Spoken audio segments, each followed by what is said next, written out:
샬롬. 주님께서 오늘도 여러분 모두에게 평강 주시기를 빕니다. 2023년 4월 28일 금요일 아침입니다. 오늘 우리가 함께 나눌 말씀은 민수기 19장 11절에서 22절까지의 말씀입니다. 사람의 시체를 만진 자는 이레 동안 부정하리니 그는 셋째 날과 일곱째 날에 잿물로 자신을 정결하게 할 것이라. 그리하면 정하려니와 셋째 날과 일곱째 날에 자신을 정결하게 하지 아니하면 그냥 부정하니, 누구든지 죽은 사람의 시체를 만지고 자신을 정결하게 하지 아니하는 자는 여호와의 성막을 더럽힘이라. 그가 이스라엘에서 끊어질 것은 정결하게 하는 물을 그에게 뿌리지 아니하므로 깨끗하게 되지 못하고 그 부정함이 그대로 있음이니라. 장막에서 사람이 죽을 때의 법은 이러하니 누구든지 그 장막에 들어가는 자와 그 장막에 있는 자가 이레 동안 부정할 것이며, 뚜껑을 열어놓고 덮지 아니한 그릇은 모두 부정하니라. 누구든지 들에서 칼에 죽은 자나 시체나 사람의 뼈나 무덤을 만졌으면 이레 동안 부정하리니, 그 부정한 자를 위하여 죄를 깨끗하게 하려고 불사른 재를 가져다가 흐르는 물과 함께 그릇에 담고, 정결한 자가 우슬초를 가져다가 그 물을 찍어 장막과 그 모든 기구와 거기 있는 사람들에게 뿌리고, 또 뼈나 죽임을 당한 자나 시체나 무덤을 만진 자에게 뿌리되, 그 정결한 자가 셋째 날과 일곱째 날에 그 부정한 자에게 뿌려서 일곱째 날에 그를 정결하게 할 것이며, 그는 자기 옷을 빨고 물로 몸을 씻을 것이라. 저녁이면 정결하리라. 사람이 부정하고도 자신을 정결하게 하지 아니하면 여호와의 성소를 더럽힘이니, 그러므로 회중 가운데서 끊어질 것이니라. 그는 정결하게 하는 물로 뿌림을 받지 아니하였은즉 부정하니라. 이는 그들의 영구한 율례니라. 정결하게 하는 물을 뿌리는 자는 자기 옷을 빨 것이며, 정결하게 하는 물을 만지는 자는 저녁까지 부정할 것이며, 부정한 자가 만진 것은 무엇이든지 부정할 것이며, 그것을 만지는 자도 저녁까지 부정하리라. 아멘. 본문은 사체와 접촉한 사람들의 정결 절차에 대한 말씀으로 시작합니다.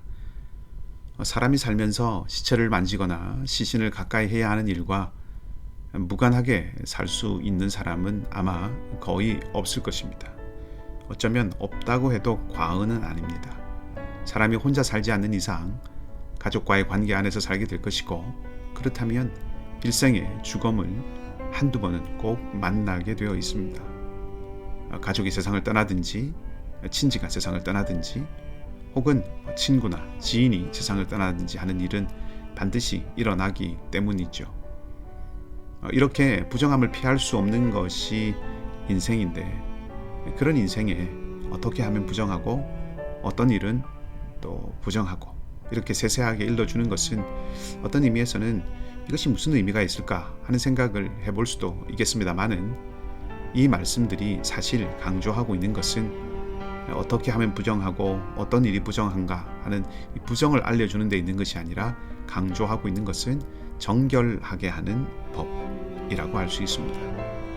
부정함을 선언하고 확정하는 것에 강조점이 있는 것이 아니라, 그 부정함으로부터 다시 정결함으로 회복될 수 있는 길, 그것을 알려주는 것에 방점이 찍혀 있습니다.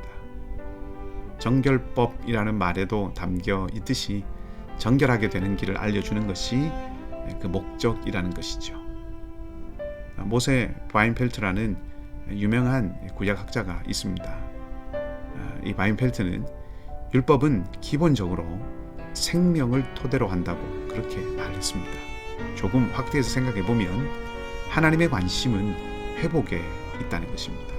일그러지고 바르지 못하고 합당하지 못한 사람이나 일들을 다시 고쳐서 온전해지게 하는데 하나님의 본래의 마음이 가 계시다는 것입니다.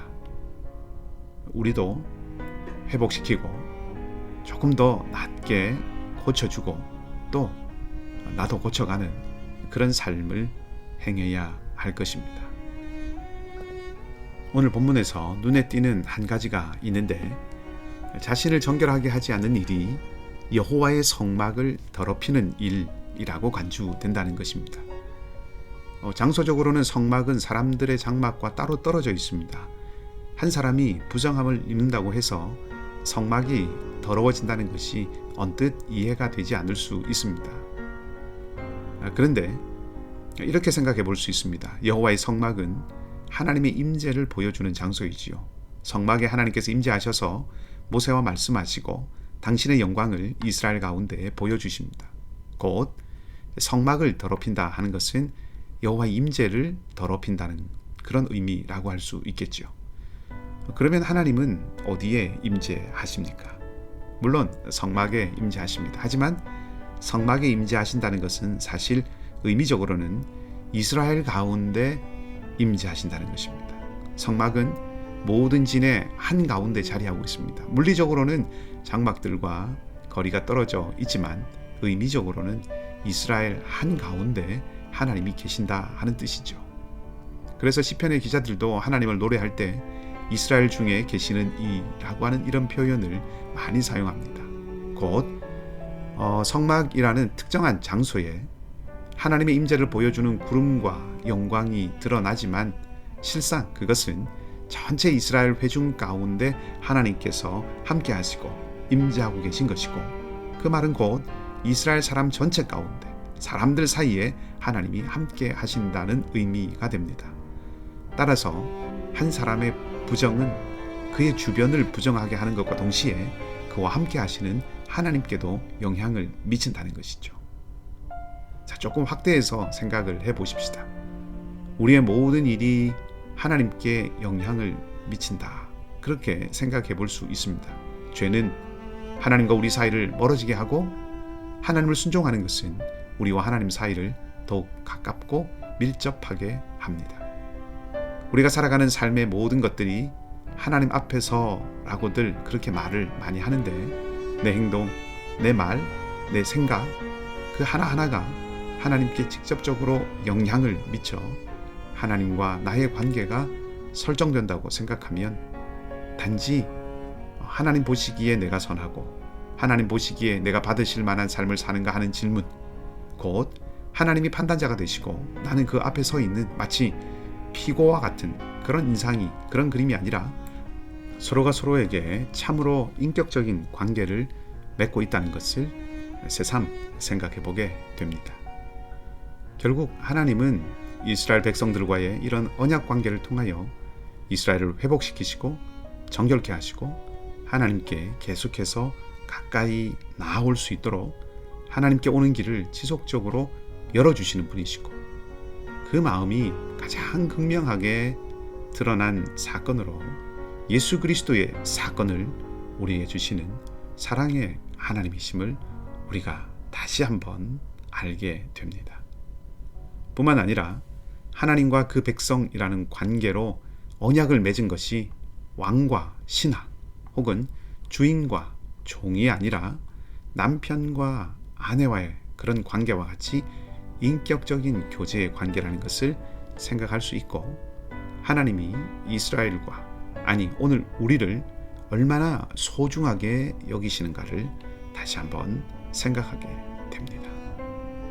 오늘 은혜의 기회로 주신 이날, 우리를 회복시키시기를 원하시는 하나님의 마음을 품어 우리도 회복해야 하는 자로서의 삶을 살고, 우리와 인격적인 교제를 이어가기를 원하시는 하나님의 마음을 품어 우리도 하나님과 이웃과 참으로 인격적인 관계를 맺어갈 수 있는 아름다운 하루의 삶이 되기를 주님의 이름으로 간절히 축복합니다.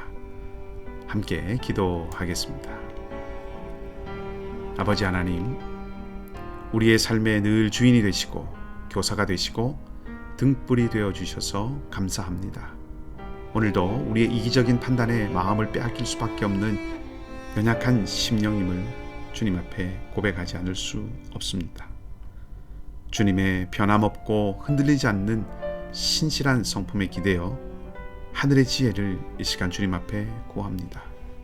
우리의 마음에 성령을 부으시고 주님의 영으로 충만하게 해주셔서 주님의 길을 걷는 것을 믿음의 용기를 갖고 선택할 수 있도록 하나님 함께하여 주시옵소서. 우리 곁에 형제와 자매들과 기꺼이 함께 울어주고 함께 웃어줄 수 있는 자들이 되게 하여 주시옵소서. 이 땅의 삶을 살아가는 것 자체가 전쟁이며 갈등이며 아픔이며 도전임을 하나님 고백합니다. 새 힘을 주시고 저희들을 붙들어 주셔서 견고한 반석 위에 세워 주시옵소서. 한 사람의 부정함과 한 사람의 연약함이 성소를 성막을 더럽히는 그런 일임을 하나님 말씀을 통해서 일깨워 주시면서 우리에게 일어난 모든 일들이, 우리가 행하는 모든 일들이 하나님과 또 하나님과 관계에 있는 그 관계 안에서 하나님께 영향을, 또 하나님이 우리에게 영향을 미치는 그러한 사건이 됨을 하나님 한순간도 잊지 않고 기억하게 해주셔서 정말 주님께서 기뻐하시고 하나님의 마음에 합한 우리의 삶의 모습과 생각과 태도와 선택이 되도록 주님 인도해 주시옵소서. 하나님과 그렇게 인격적인 교제, 하나님 우리에게 주신 이웃과 형제와 자매들과 인격의 교제가 하나님 넘치는 이 하루가 되도록 주님 또한 도와주시옵소서. 육신의 질병과 마음의 아픔, 경제 어려움과 삶의 고달픔 가운데 있는 모든 우리의 형제와 자매들에게 오늘도 주님이 힘이 되시고 소망이 되심을 믿고 구하오며 하나님의 긍휼이 떠나지 않기를 다시 한번 간절히 바라며 선하신 주님 예수 그리스도 이름으로 기도하옵나이다. 아멘. 말씀과 은혜를 기억하시고 자유롭게 기도하시기 바라고요. 오늘도 믿음으로 승리하는 복된 하루가 되시기를 다시 한번 주님의 이름으로 축복합니다.